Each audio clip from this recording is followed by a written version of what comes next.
읽은 성경 본문의 말씀은 여러분 매일 성경 오늘 본문 말씀입니다.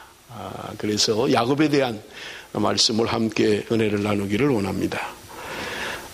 야곱은 자신의 삶의 노년에 자신의 인생을 이렇게 고백하고 있습니다. 창세기 47장 9절을 여러분 우리 함께 읽어보겠습니다. 야곱의 고백입니다. 다 같이 읽습니다. 시작.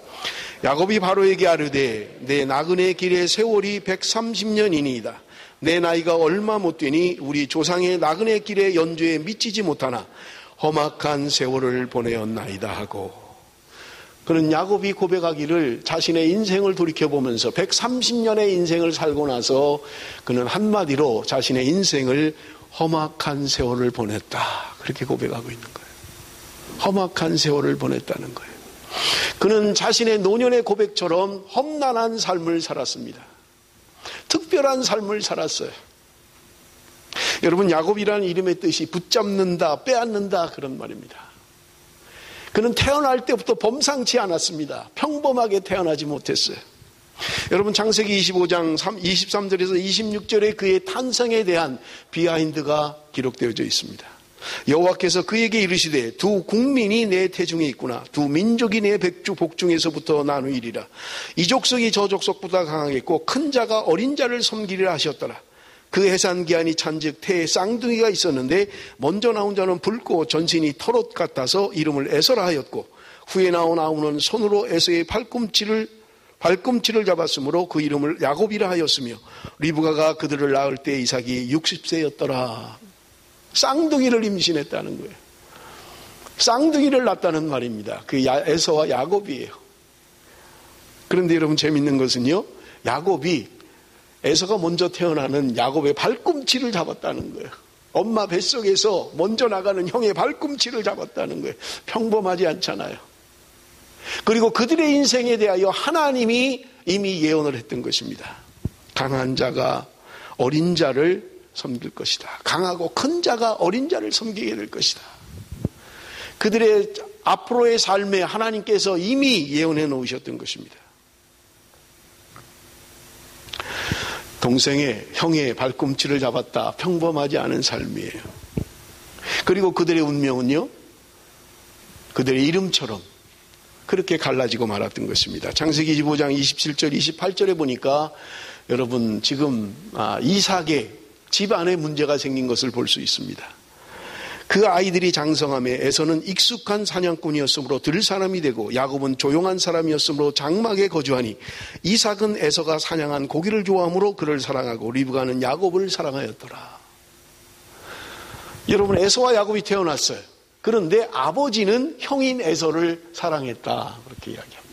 그리고 어머니 리브가는 동생인 야곱을 사랑했다, 이렇게 이야기합니다. 그냥 한 절에 설명을 하고 있습니다만은 아버지와 엄마가 패가 갈려버린 거예요. 편이 나눠진 거예요.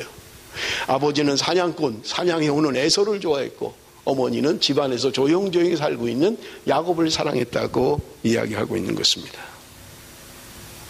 여러분, 우리가 잘 아는 것처럼 여러분, 그들의 어떤 삶을 살아가는지는 여러분이 이미 매일 성경을 통해서 여러분 묵상을 했을 것입니다. 어느 날 야곱이 팥죽을 만들고 있었던 거예요. 사냥을 하러 나갔다 온 야곱이 너무나 배가 고픈 거예요. 사냥을 많이 했지만 뭐 생으로 먹을 수는 없잖아요. 배가 너무 고픈 거예요. 집안에 들어오니까 맛있는 냄새가 나는 거예요. 야, 야곱아, 너 지금 뭐 만들고 있냐? 팥죽입니다, 형님. 그때 에서가 동생에게 요청합니다. 그 팥죽 나한테 좀 한 그릇 주라. 나 너무 배가 고프다. 그것 좀 한 그릇 먹자. 그때 야곱이 에서에게 이야기합니다. 형님이 가지고 있는 장자의 명분을 나에게 준다면 내가 팥죽 한 그릇을 줄 것입니다. 그냥 농담처럼 그냥 쉽게 지나가는 이야기예요. 그 순간에도 야곱이 놓치지를 않는 거예요. 그거 한 그릇 주면 장자의 명분 나한테 줄 아는 거예요. 에서가 대답합니다. 그래, 이 장자의 명분 도대체 보이지도 않고 뭐 아무것도 아닌 거, 그래, 너 다 가져라, 장자의 명분. 그리고 빨리 팥죽 한 그릇이나 주라. 여러분, 성경은 이 에서의 행동에 대하여 성경이 말씀하고 있습니다. 34절에 보니까 에서가 장자의 명분을 가볍게 여김이었더라. 에서가 자기에게 주어진 장자의 명분을 가볍게 여겼다는 거예요. 우습게 여겼다는 말입니다. 물론 눈에 보이지 않는 거예요. 장자의 명분이라고 하는 것이 무슨 특별하게 눈에 보이지 않아요. 물론 아버지가 돌아가실 때 다른 형제보다 갑절의 재산을 물려받을 수 있는 특권이 있습니다. 아버지의 대를 이어서 가게를 이끌어갈 수 있는 특권이 있는 거예요. 그렇지만 에서는 그 장자의 명분, 지금 당장은 눈에 보이지도 않고 팥죽 한 그릇만도 못한 그렇게 취급을 해버렸던 거예요. 우습게 여겼던 것입니다. 가볍게 여겼다는 말이에요. 하나님께서 우리에게 주신 귀한 것들이 있습니다. 여러분, 그것을 나는 가볍게 여기지는 않습니까? 하나님이 나에게 주신 것들을 나는 너무 우습게 생각하는 경향은 없습니까? 그 소중한 장자의 명분을 팔아버리게 됩니다. 여러분, 우리가 아는 것처럼요, 결국은 에서는 동생을 섬기는 자로 전락해버리고 마는 것입니다. 여러분, 성경에 야곱을 표현하는 여러 군데의 성경이 있습니다. 이사야서 41장 14절에 보니까 우리가 읽은 성경에는 버러지 같은 너 야곱아, 개정 성경에는 그렇게 되어 있어요. 버러지 같은 너 야곱아. 전에 있던 개역 한글 성경에는요, 지렁이 같은 너 야곱아 이렇게 되어 있습니다. 지렁이 같은 야곱아. 영어 성경 NIV 성경에도 지렁이라고 되어 있어요. 지렁이 같은 너 야곱아 이렇게 되어 있어요. 여러분, 한 사람의 인생을 성경이 설명하면서 버러지 같은 너 야곱아, 지렁이 같은 너 야곱아, 그렇게 좋은 느낌이 아니잖아요. 무슨 칭찬을 하는 말이 아니잖아요. 버러지 같다, 지렁이 같다, 이게 무슨 칭찬의 말입니까? 그런데 성경이 야곱을 이야기하면서 버러지 같은 야곱이다, 지렁이 같은 야곱이라고 표현하고 있는 것을 우리는 볼 수 있는 것입니다. 그런데 여러분, 이상한 것은 하나님이 그 지렁이 같은 야곱을, 버러지 같은 야곱을 축복하고 있다는 사실이에요. 여러분, 우리가 성경을 통해서 이미 알고 있는 것처럼 인간의 의지로 하나님의 뜻을 바꾸려 했던 여러분 이삭의 영적 무지, 인간의 간교한 방법으로 하나님의 뜻을 이루려고 하는 리브가의 행동들, 여러분 둘 다 이해할 수 없는 것들이에요. 여러분, 태어날 때, 야곱과 에서가 태어날 때 하나님이 이미 예언했습니다. 이삭이 알았을 거예요. 그럼에도 불구하고 인간적인 마음에서 장자인 에서에게 축복권을 주기를 원했던 거예요. 그래서 한날 에서를 부릅니다. 에서야, 너 가서 사냥을 해서 고기를 잡아와서 별미를 만들어라. 그럼 내가 그걸 먹고 내가 너를 축복할 거다. 그런데 그 이야기를 이삭의 아내 리브가가 듣습니다. 리브가는 어머니였기 때문에 그런지 모르겠어요. 그래서 야곱을 부릅니다. 야, 지금 네 아버지가 에서를 축복하려고 한다. 그러니까 너는 지금 가서 빨리 양을 한 마리 잡아와라. 여러분, 여기 오늘 성경에 이야기하는 것처럼 에서라고 하는 사람은 털이 많은 사람이었어요. 목소리가 굵고 야성적이고 들 사람이었다. 나가서 사냥을 하고 남자다운 사람이에요. 털이 많으니까 이거는 야곱과 금방 비교가 되는 거예요. 아버지가 만져만 보면 이삭이 이미 눈이 어두워졌어요. 분간할 수가 없는 거예요. 그런데 만져보면 알 수는 있는 거예요. 그러니까 거기다가 털로 야곱의 몸을 감쌉니다. 그리고 들어가서 이야기합니다. 내가 누구냐? 에서입니다. 거짓말을 합니다. 이리 가까이 와봐라. 그리고 만져보는 게 털이 북실북실한 거예요. 털은 에서인데 목소리는 야곱이구나, 이삭이 이야기합니다. 그리고 자신이 가지고 있는 모든 축복을 야곱에게 에서인 줄 알고 축복해버렸던 거예요. 에서가 사냥을 하고 집으로 돌아왔습니다. 맛있는 음식을 해서 아버지한테 가져가. 아버지, 제가 별미를 만들어 왔습니다. 이거 드시고 나에게 축복해 주십시오. 여러분, 당황한 것은 이삭이 당황했을 거예요. 아니, 내가 조금 전에 이미 다 축복했는데 네가 오지 않았었냐? 그래서 내가 다 축복을 했는데 누구냐 너는 도대체? 에서가 그때 감을 잡습니다. 아버지, 제가 장자 에서 아닙니까? 이미 이삭은 야곱에게 모든 축복을 다 해버린 거예요. 여러분, 에서가 불같은 화가 일어납니다. 그래서 성경이 이야기하기를 아버지가 이제 얼마 안 있으면 돌아가실 텐데 아버지가 돌아가시면 내 이놈 야곱을 죽여야 되겠다. 여러분, 그 사실을 리브가가 알게 됩니다. 그래서 리브가가 자기 아들 야곱을 지금 자기의 고향으로 보내는 거예요. 도망가라. 너 여기 있다가는 형한테 죽게 됐다. 너 빨리 도망가라. 여러분, 오늘 우리가 읽었던 창세기 28장은 이런 배경을 가지고 있는 것입니다. 한 번도 집을 떠나보지 않았던 야곱이에요. 부모님의 사랑 안에 살았습니다. 그런데 그가 이제 고향을 떠나서 집을 떠나서 먼 길을 도망의 길을 가고 있는 것을 우리는 볼 수 있는 것입니다. 가기 전에 이삭이 야곱을 축복합니다. 그것이 3절 4절에 기록되어 있어요. 다 같이 한번 읽겠습니다. 3절 4절 말씀 다 같이 시작.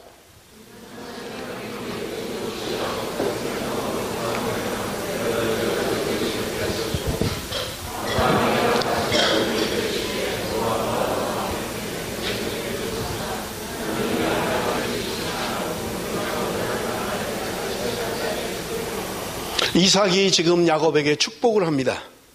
아브라함에게 허락하신 복을 내게 주시되, 믿음의 조상의 축복입니다. 복의 근원이 되는 축복이 창대케 되는 축복입니다. 아브라함에게 주었던 그 축복을 지금 야곱에게 전수하고 있는 것입니다. 여러분, 성경에 살아계신 하나님을 이야기할 때 아브라함의 하나님, 이삭의 하나님, 야곱의 하나님이라고 이야기를 해요. 지금 이삭이 자기 아버지에게 받았던 그 축복의 모든 것을 자기 아들인 야곱에게 지금 하고 있는 거예요. 아브라함에게 허락하신 복을 내게 주시되, 아브라함이 받았던 그 복을 너도 받기를 소망한다라고 축복하고 있는 것입니다. 여러분, 지금 야곱이 무슨 축복을 받았습니까? 여러분, 단지 도망가는 도망자 신세예요. 어디 머물 곳 하나 없어서 들판에서 잠을 자야만 합니다. 돌을 베게 하고, 그 피곤한 몸에 돌을 베게 하고 들판에서 잠을 자는 신세예요. 형의 복수가 두려워서 지금 도망가는 도망자의 신세입니다. 무슨 축복입니까 이게? 눈에 보이는 축복은 아무것도 없어요. 지금 손에 잡히는 축복은 아무것도 없습니다. 그것이 할아버지에게 주셨던 그 축복이든 뭐든 지금 나에게 잡히는 복은 아무것도 없다는 거예요. 여러분, 때로 하나님의 축복은 위장된 축복일 수 있습니다. 위장된 축복이에요. 내 현실에는 보이지 않습니다. 그 어떤 분이 설명을 하면서 그랬어요. 이 책상 밑에 숨겨져 있는 복이라는 거예요. 보이지 않아요, 위에서는. 찾을 수가 없어요. 그런데 숨겨져 있다는 말입니다. 고난과 연단을 통해서 하나님이 우리에게 축복하신다는 거예요. 지금 눈에 보이는 건 아무것도 없습니다. 그냥 도망자의 신세일 뿐입니다. 그런데 하나님은 그에게 축복하시는 거예요. 말씀으로 축복하는 것입니다. 여러분, 성경 역사는 말의 역사입니다. 하나님의 백성들이 말하는 대로 이루어지는 거예요. 그래서 민수기에도 이야기하잖아요. 내 귀에 들린 대로 내가 행할 것이다. 너희들이 하는 말 그대로 내가 들은 대로 너희들에게 행할 거야. 하나님이 말씀하십니다. 그러므로 여러분, 우리 축복의 말을 해야 돼요. 좋은 말을 해야 됩니다. 격려하고 위로하는 말을 해야 된다는 말입니다. 이삭은 야곱을 축복할 뿐만 아니라 그의 후손들, 그의 자손들까지라도 축복하고 있는 것을 우리는 볼 수 있는 것입니다. 야곱이 고향을 떠날 때 나이가 몇 살이었는가 학자들이 추정하기를 대략 70세 정도였을 것이다, 이렇게 추정을 합니다. 그러나 성경을 근거로 볼 때 40살은 확실히 넘었어요. 창세기 26장에 보면 그가 40살은 확실히 넘었습니다. 학자들은 70살 정도 됐을 것이다. 결혼도 하지 않은, 장가가지 않은 야곱입니다만은 70살 정도 되지 않았을까. 어쨌든 40살에서 70살 사이의 나이였을 것입니다. 누구보다 축복을 많이 받고 떠나는 그였지만 여러분, 그의 신세는 도망자의 신세일 뿐이었다는 말입니다. 그리고 그가 도착한 곳이 오늘 성경의 지명을 설명하고 있는데 루스라는 곳에 도착했다, 그렇게 이야기합니다. 여러분, 부엘세바, 그가 살던, 부모님이 계시던 살던 곳에서 루스까지는요 84km의 거리입니다.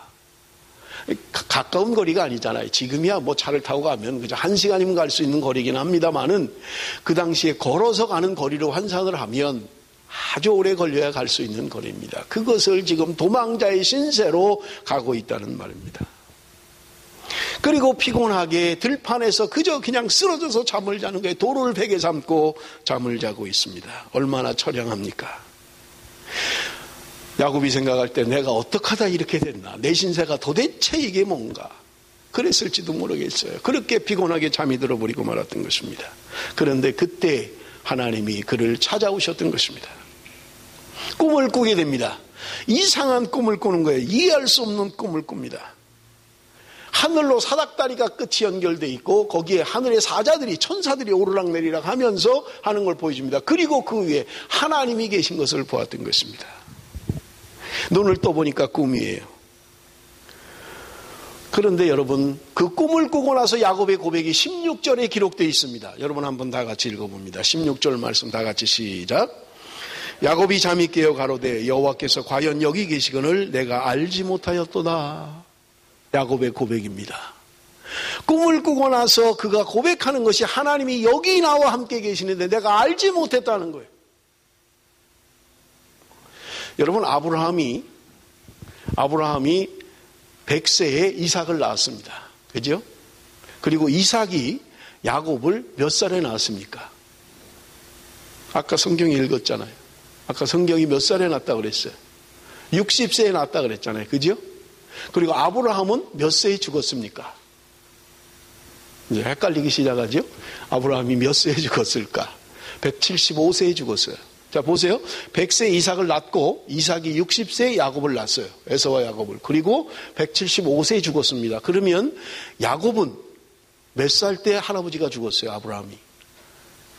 더 헷갈립니까 지금? 뭐 앞으로 왔다 뒤로 갔다. 15살 때 죽었잖아요. 15살 때. 그죠? 100세에 이삭을 낳았고 이삭이 60세에 야곱을 낳았고 아브라함이 175세에 죽었으니까 야곱은 태어나서 15년 동안 할아버지 아브라함과 아버지 이삭과 함께 살았던 거예요. 여러분, 성경에 기록이 없습니다만 우리가 충분히 추정하고 추측할 수 있는 것은 믿음의 조상 아브라함 할아버지를 모시고 있는 거예요. 그리고 그의 아들 이삭과 함께, 자기 아버지 이삭과 함께 한 집안에 살고 있는 거예요. 이거는 보듯이 뻔하잖아요.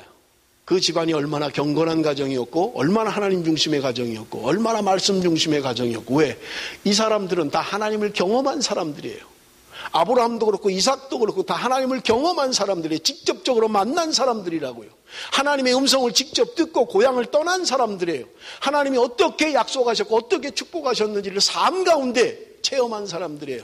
그 사람들이 드리는 예배, 그 사람들이 드리는 기도, 이것을 태어나서 15살까지 기억했다는 말이에요. 여기 의연이가 없네요. 아침에 의연이 몇 살이냐 그랬더니 15살이라고 그러더라고요. 15살. 15살이면 자신의 모든 것을 기억할 수 있는 거예요. 자기가 경험하는 모든 것을 기억할 수 있다고요. 일부예배 때 몇 살 전까지 몇 살부터 기억나냐 그랬더니 제일 어릴 때 기억나는 사람이 4살 일이 기억난대요. 또 어떤 사람은 5살. 저는 6살 이전에는 기억이 없어요. 6살 이후부터 기억이 납니다. 사람마다 틀릴 거예요, 기억하는 게. 그렇다면 5살까지 기억을 한다 그러면 5살 이전에는 너무 어려서 기억을 못한다 하더라도 5살에서 15살까지 10년 동안 그가 할아버지 아브라함과 함께 이삭 아버지와 함께 어떤 가게에 어떤 분위기 속에서 어떤 삶을 살았는지는 눈을 보듯이 뻔하잖아요. 눈만 뜨면 기도했고 눈만 뜨면 예배드렸고 눈만 뜨면 하나님의 말씀을 들었잖아요. 10년 동안 적어도 그렇게 살았어요. 그런데 그가 지금 비로소 루스라고 하는 곳에서 하나님이 여기 계시거늘 내가 알지 못했다고 지금 고백하고 있다는 말이에요. 도대체 무슨 예배를 드린 거예요? 15살까지 도대체 무슨 하나님을 만났던 거예요? 적어도 그가 하나님을 만났다면 내가 집에서 만났던 그 하나님, 우리 할아버지 그 아브라함의 하나님, 내가 집에만 계신 줄 알았더니 여기도 계시군요. 이렇게 고백해야 맞는 말인데 내가 알지 못했다는 거예요. 하나님이 나와 함께 계시는 걸 알지 못했다는 말입니다. 무슨 말이에요? 늘 예배를 드렸고 늘 영적인 분위기 안에 살았고 늘 교회 안에 살았는데 그 하나님이 나의 하나님이 되지 못하는 거예요. 나는 하나님을 만난 적이 없는 거예요. 나는 하나님을 한 번도 경험해 본 적이 없는 거예요. 그러니 예배는 형식적으로 드렸고 육신적으로 드렸고 예배에 나와서 앉아있긴 한데 하나님 앞에 온전한 예배가 되지 않는 거예요. 인간적인 생각, 육신적인 생각으로 나와서 예배를 드리고 있는 거예요. 나는 하나님을 한 번도 만난 적이 없어요. 하나님이 나의 하나님이 되신 적이 없다고요. 하나님이 살아서 지금 나와 함께 계시는 하나님인 것을 나는 알지 못하는 거예요. 입으로는 하나님을 이야기합니다. 입으로는 믿음을 얘기해요. 입으로는 말씀을 이야기해요. 그런데 그 하나님은 죽은 하나님이에요. 나와 함께 하시는 하나님이 아니에요. 그가 비로소 루스에서 돌베개를 자고 꿈을 꾸고 나서 고백하는 말이 하나님이 여기 나와 함께 계시거늘 내가 알지 못했구나. 도대체 그의 삶은 무슨 삶이었길래 적어도 40살까지 15살까지 그 믿음의 조상 아브라함과 함께 신앙생활을 했던 그 야곱이 하나님을 모르고 있는 거예요. 들어서는 많이 알아요. 하나님이 어떤 분인지 들어서 많이 알아요. 전지전능하신 하나님, 무서부지하신 하나님, 살아 역사하신 하나님, 입으로는 잘해요. 그런데 그 하나님이 실제로 내 삶 가운데 살아 역사하시는 그 하나님은 아니더란 말입니다. 그가 비로소 꿈을 꾸고 나서야 그 하나님을 고백하고 찬양합니다. 하나님이 여기 나와 함께 비로소 여기 계신 것을 내가 알았다. 그는 그렇게 고백하고 있는 것입니다.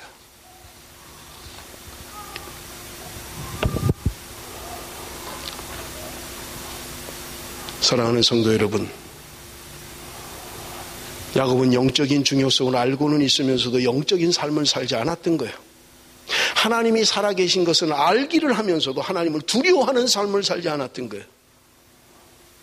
여러분, 우리는 하나님을 만나야만 합니다. 하나님을 인격적으로 만나야 돼요. 전에도 한번 말씀드렸잖아요. 하나님을 경험하는 삶, 공부하면서 하나님을 개인적으로, 실제적으로, 사실적으로 만나야만 합니다. 추상적으로 하나님을 만나면 안 돼요. 내가 하나님을 경험해야만 합니다. 그럴 때 그 하나님은 살아계신 하나님, 어떤 상황 가운데서도 두려워하지 않는 그런 믿음의 삶을 살 수 있는 것입니다. 여러분, 꿈을 꾸었어요. 하늘에 다 있는 사닥다리를 보았던 것입니다. 도대체 이게 무슨 꿈입니까? 요한복음 1장 51절 말씀 우리 한번 같이 읽어봅니다. 요한복음 1장 51절 다 같이 성경이 말씀하고 있어요. 다 같이 시작.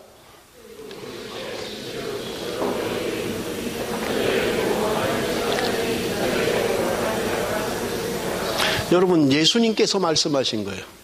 똑같은 말씀이잖아요. 하나님의 사자들이 누구 위를 오락내리락 한다는 거예요. 인자 위에 오르락내리락 할 것이다. 여러분, 인자가 누구입니까?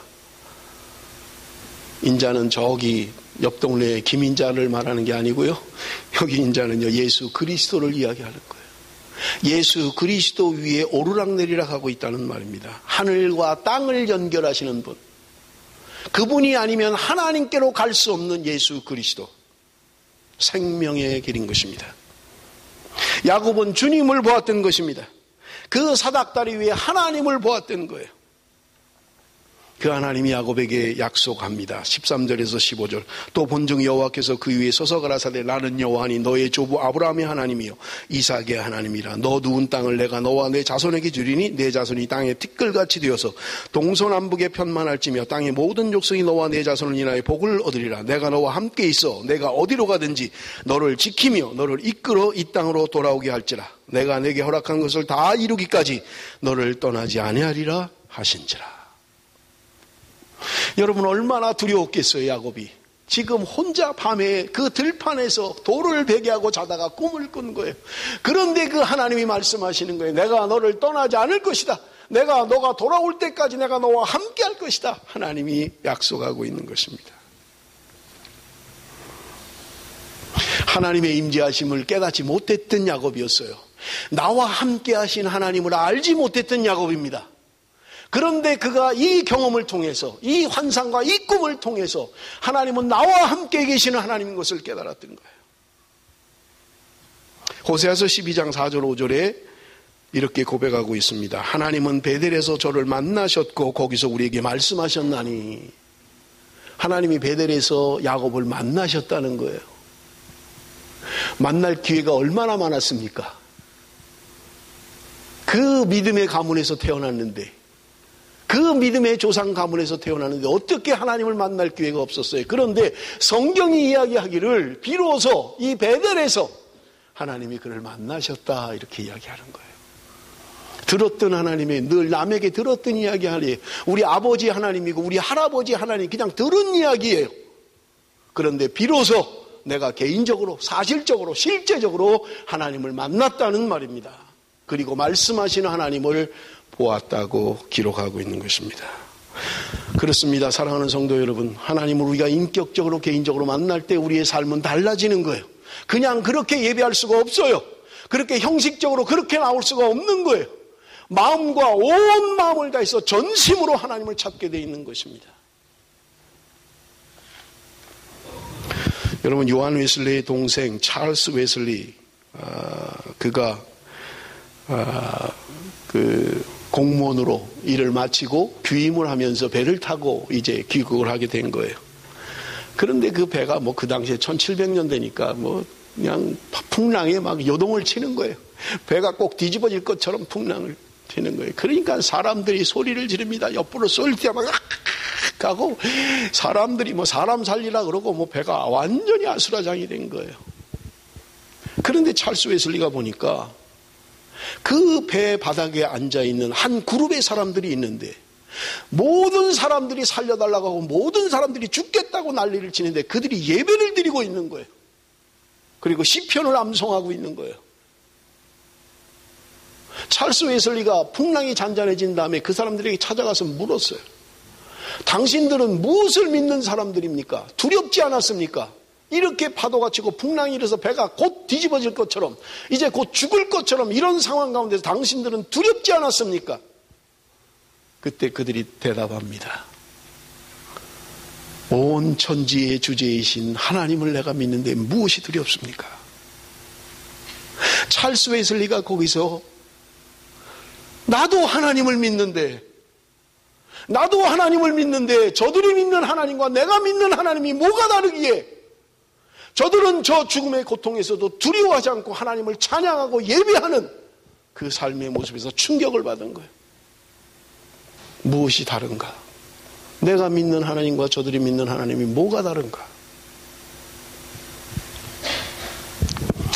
그래서 그때를 기억하면서 찬송을 지었던 것입니다. 그것이 388장이에요.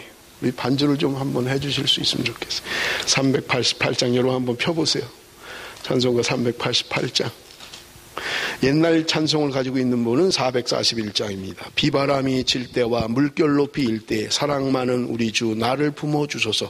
풍파 지나가도록 나를 숨겨주시고 안식 얻는 곳으로 주여 인도하소서. 제가 이게 처음 보는 찬송이라 어제 밤에 여러 번 들었어요. 연습을 많이 했어요. 잘 할지는 모르겠습니다만은 한번 같이 불러보시면 좋겠어요. 정 따라하기 힘들면 속으로 하셔도 되고요. 아시는 분은 큰 소리로 좀 해주시면 좋겠고요. 아주 쉬워요. 이 곡조는 그렇게 어려운 곡조가 아닙니다.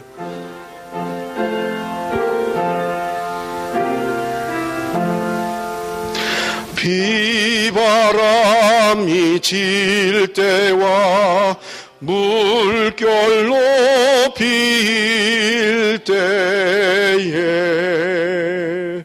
사랑 많은 우리 주 나를 품어주소서.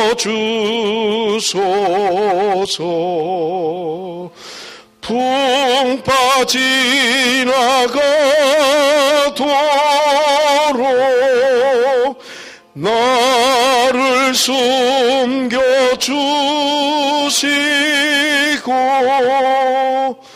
안식 얻는 곳으로 주여 인도하소서.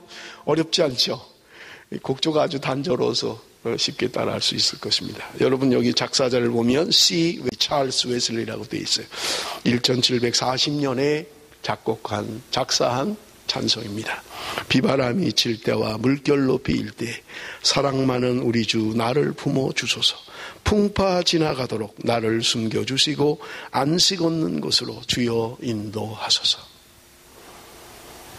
여러분 우리의 신앙은 어려움을 만나면 빛이 나게 되어 있습니다. 평안할 때, 문제 없을 때는 다 믿음 좋아요. 다 신앙 좋습니다.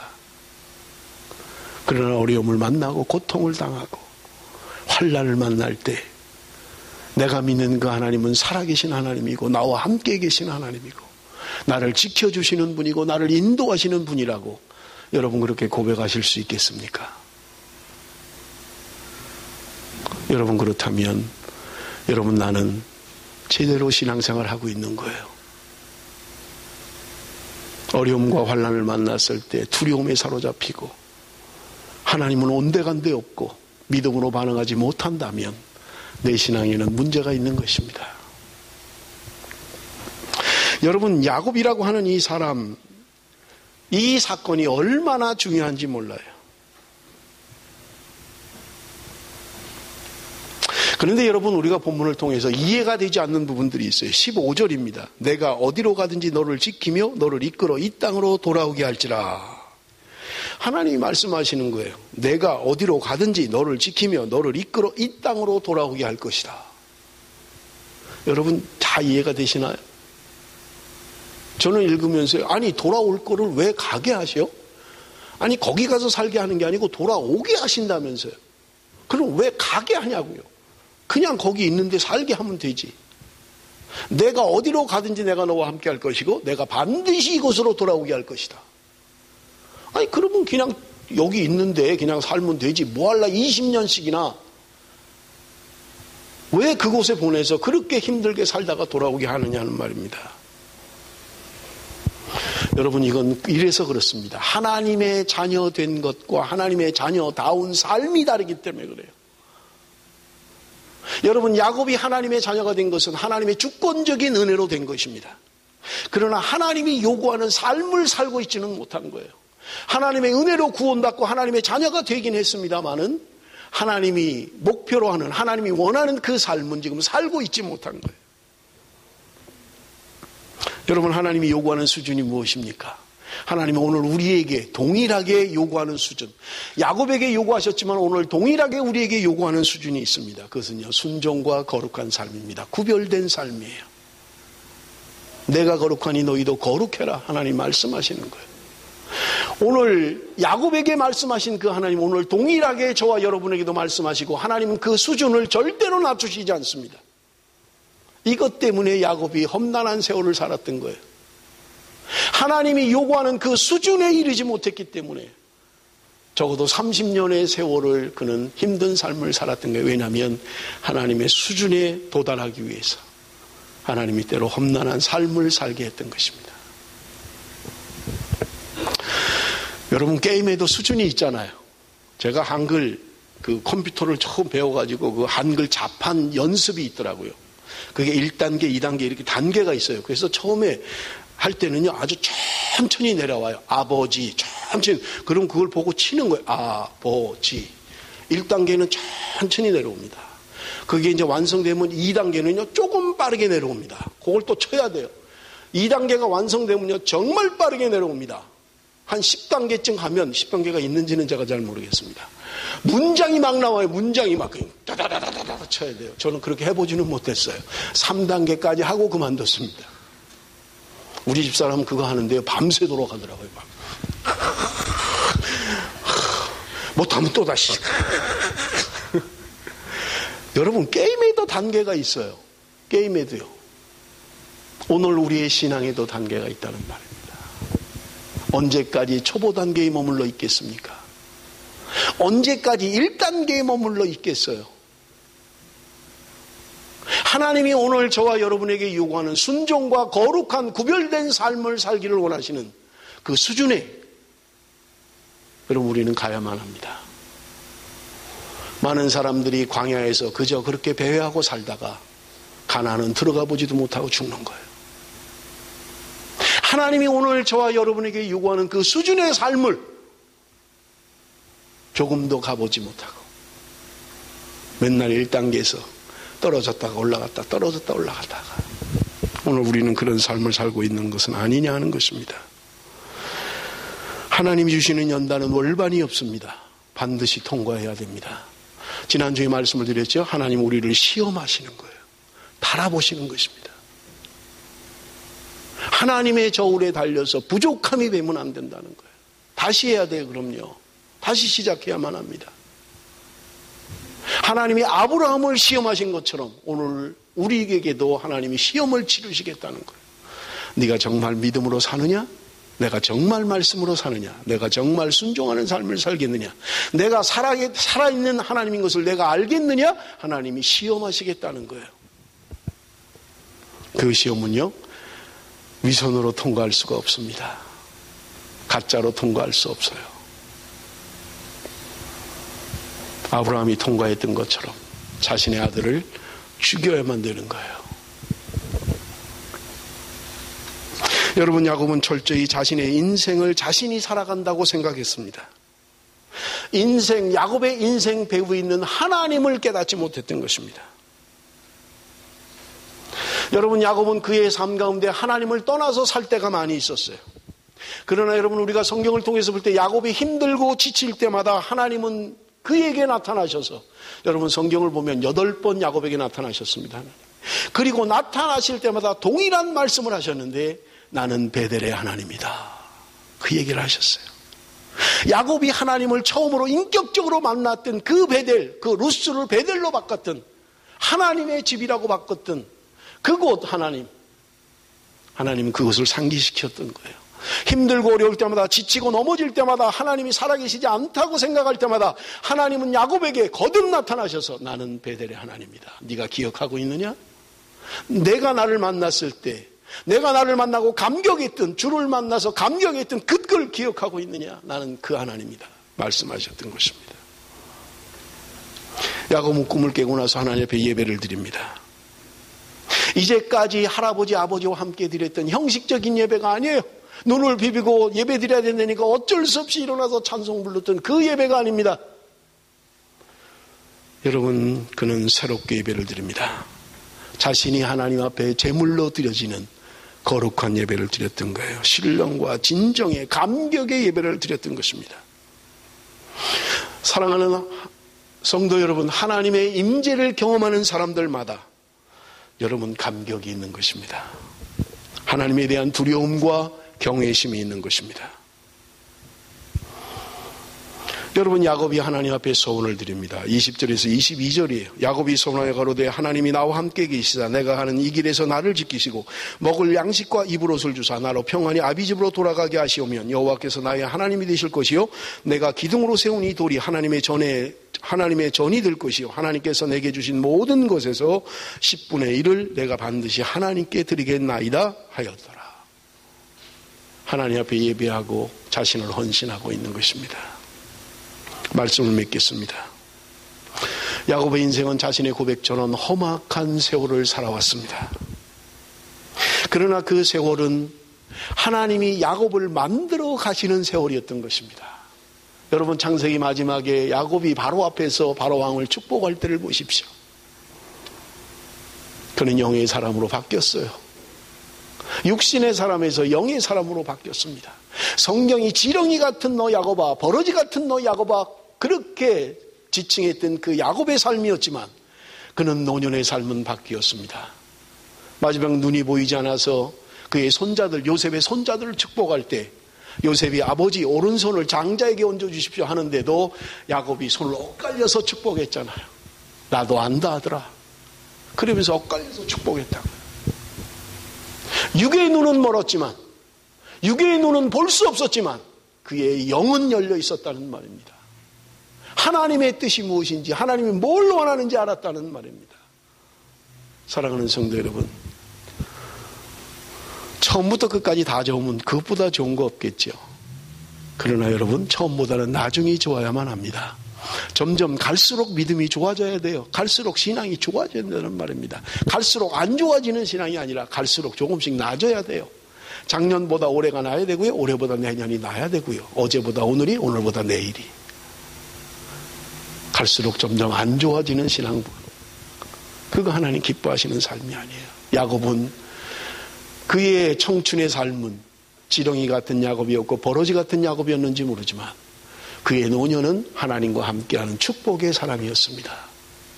사랑하는 성도 여러분, 30년이 걸려서 그는 하나님의 사람으로 변화가 되었던 것입니다. 우리는 빨리 가야 합니다. 하나님이 우리에게 원하는 그 수준에 이르도록 나를 쳐서 복종시키고 성령을 따라서 성령과 함께 사는 삶을 살아야만 합니다. 그럴 때 하나님께서 내 삶을 통해서 하나님이 축복의 사람으로, 은혜의 사람으로 저와 여러분을 바꾸어 주실 줄로 믿습니다. 기도하겠습니다.